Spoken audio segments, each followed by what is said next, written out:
Hello everyone, कैसे हैं आप सब। आज की हमारी जो इंग्लिश की स्टोरी होने वाली है उसका नाम है द सेंसिबल प्रिंसेस। सेंसिबल का मतलब होता है समझदार और प्रिंसेस का मतलब राजकुमारी। तो समझदार राजकुमारी। Once upon a time there lived a king name Dev Shakti. एक बार की बात है, एक किंग था जिसका नाम था देव शक्ति। He was a sad man because his only son, the heir to his throne, suffered from a stomach ailment. वो बहुत ही सैड था, दुखी था, क्योंकि उसका जो एकलौता बेटा था, सन था, जो कि उसका वारिस था उसके साम्राज्य का, उसे एक स्टमक एलमेंट थी, पेट से संबंधित एक बीमारी थी। The royal physicians and best of medication could not relieve his pain. तो जो भी राजघराने के जो फिजिशियंस थे, डॉक्टर्स थे, अच्छी से अच्छी मेडिसिन जो थी वो भी उसके बेटे को जो पेट की बीमारी थी उसके पेन से रिलीव यानी कि आराम नहीं दे पा रही थी। The kingdom and the palace remained gloomy. तो जो राजा का साम्राज्य था और महल था वो हमेशा एक उदासी से ही भरा रहता था। Unable to see his parents suffer, one day the prince left the royal palace and wandered away into the woods till he reached a lonely temple at the outskirts of another kingdom. तो जो Prince था, जो राजा का बेटा था, वो भी अपने माँ बाप की तकलीफ़ देख नहीं पाता था, इसलिए उसने एक दिन डिसाइड किया कि वो ये सब छोड़ के अकेला कहीं जंगलों में चला जाएगा। और वो वहाँ से चला गया जंगलों की ओर, और वहाँ पे वो एक लोनली, एक खाली से टेम्पल में, मंदिर में पहुँचा, जो कि दूसरे किंगडम के आउटस्कर्ट्स पे था, सरहद पे था, दूसरा किंगडम के सरहद पे। He found it peaceful. वहाँ पे उसे बहुत पीसफुल लगा, बहुत शांति लगी। This is the best place for me to spend the rest of my life. उसने सोचा कि ये जगह जो है वो मेरे लिए बेस्ट है, मैं अपनी पूरी ज़िंदगी यहाँ पे बिता सकता हूँ। As it is far away from the city, it is lonely and no one will find me here. ये जगह सिटी से दूर है, तो यहाँ पे कोई नहीं आएगा और कोई मुझे ना पहचानेगा ना ढूंढ पाएगा। He thought to himself, उसने ये सब खुद ही मन में सोचा। He begged for a living. उसने वहाँ पे अपनी ज़िंदगी की भीख मांगी।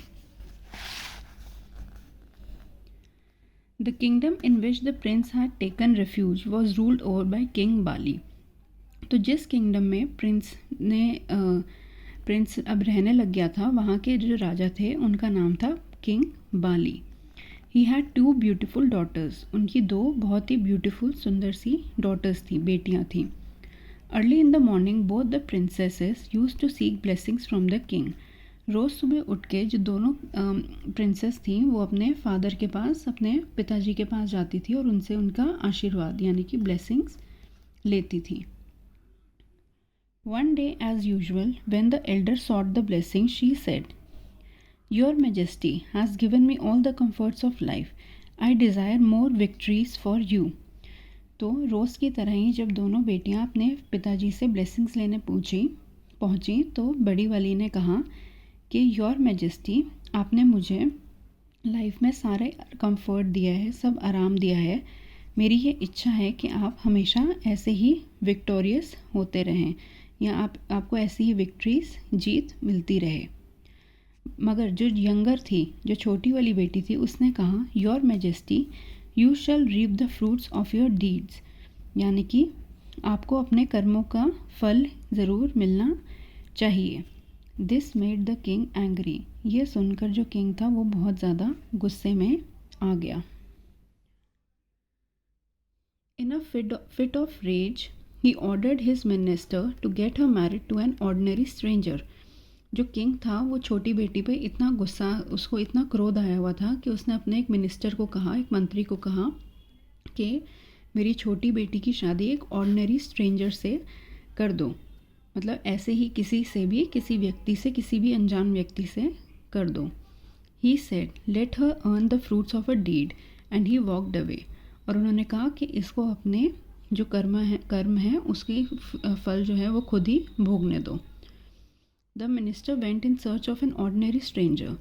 ही came across the prince and assuming him to be a beggar asked him to accept the hand of the princess in marriage.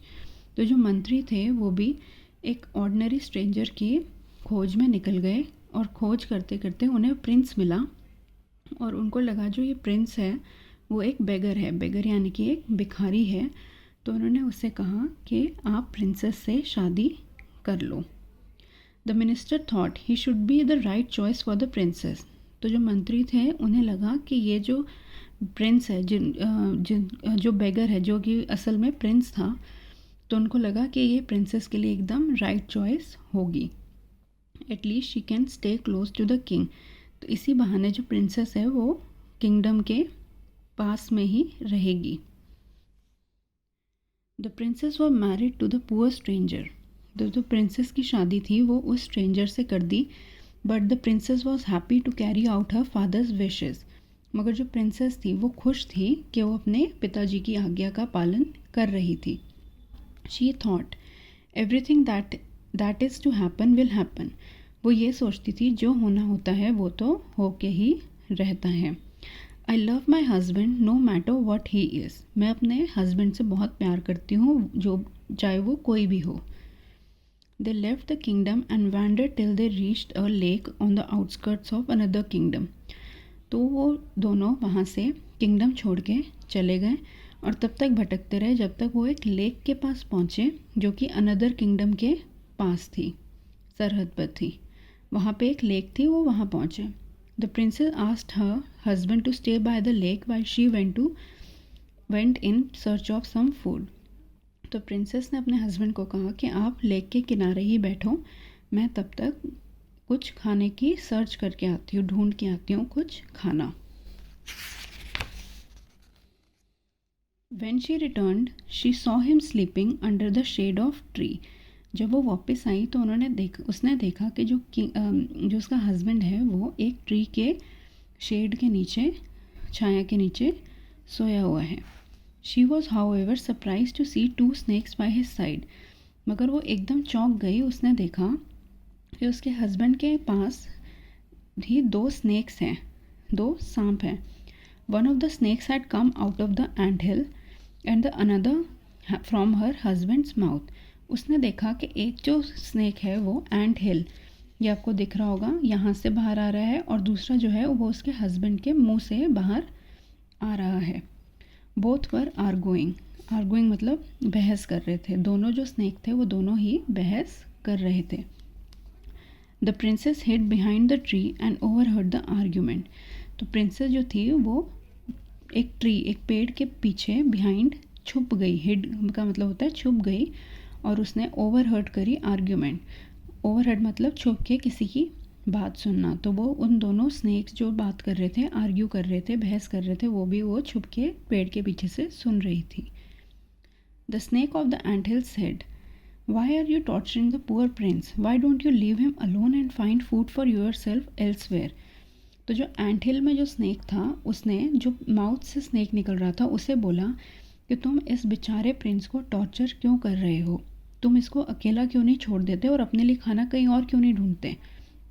The snake that had come out of the princess stomach said, you are no less cruel, you are also guarding the whelps kept in the 2 pots under the anthill. You have killed all those who have dared you.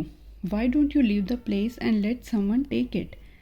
तो जो snake जो Prince के मुंह से निकल रहा था उसने भी आगे बहस करते हुए उस जो एंटहिल में से स्नेक निकल रहा था उसे बोला कि तुम भी कम नहीं हो, तुमने भी इस होल ये जो होल हैं, जो पॉट्स हैं, इनके नीचे तुमने भी 2 पॉट छुपा रखे हैं जिसमें कि बहुत सारा गोल्ड और वेल्थ छुपा के रखी है। और ये जिस किसी ने भी तुम्हें डेयर किया, ये जिस किसी ने भी तुम्हें चुनौती दी, तुमने उसको मार दिया, तो तुम भी ये जगह छोड़ के कहीं और क्यों नहीं चले जाते।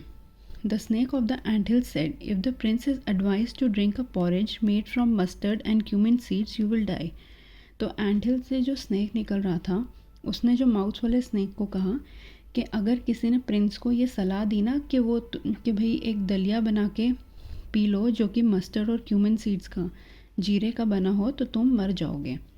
The snake that had come out of princess stomach said, you will also die the day when someone will pour hot oil on you.